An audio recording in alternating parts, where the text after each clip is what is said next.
Creating an offer ID. Go into this Offer SKUs tab. Create and edit offer SKUs. If you have just created a product, then you will want to create the offer corresponding to the product.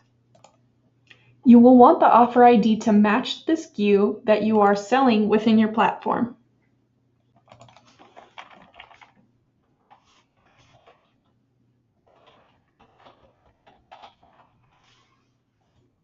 In the description, you will just write a small description of what that product is.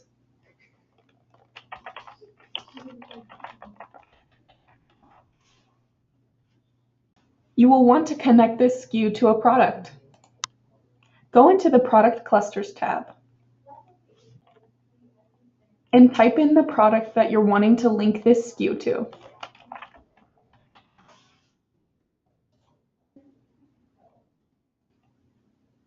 Select the product that you're wanting to link this SKU to.